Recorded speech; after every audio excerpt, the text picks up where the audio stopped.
Atrocity ॲक्टमध्ये चौकशी केल्याशिवाय अटक होणार नाही अशी एक बदल झाल्याची अफवा आणि खोटी माहिती खुद्द सामाजिक न्याय मंत्री संजय शिरसाट यांनी दिलेली आहे।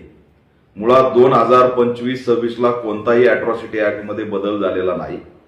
संजय शिरसाट यांनी अज्ञानातून केलेलं हे स्टेटमेंट आहे, याचा ऑल इंडिया पॅंथर सेना निषेध करत आहे।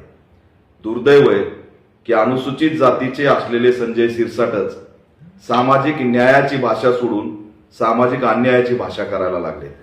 त्यामुळे त्यांच्या या विधानाचा परिणाम म्हणजे दलित आणि आदिवासी घटकांवरती अन्याय अत्याचार मोठ्या प्रमाणात वाढण्याची शक्यता आहे। 2018 ला अॅट्रॉसिटी ॲक्ट मध्ये जो काही बदल झालेला आहे तोच असणारा सांगतोय की तक्रार आल्या आल्या एफआयआर दाखल झाली पाहिजे आणि इमिडिएट आरोपीला अटक झाली पाहिजे।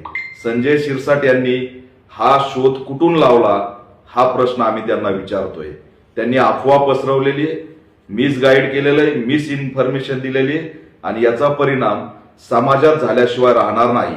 म्हणून त्यांना कोणत्याही परिस्थितीत सामाजिक न्याय मंत्री पदावरती बसण्याचा नैतिक अधिकार राहिलेला नाही।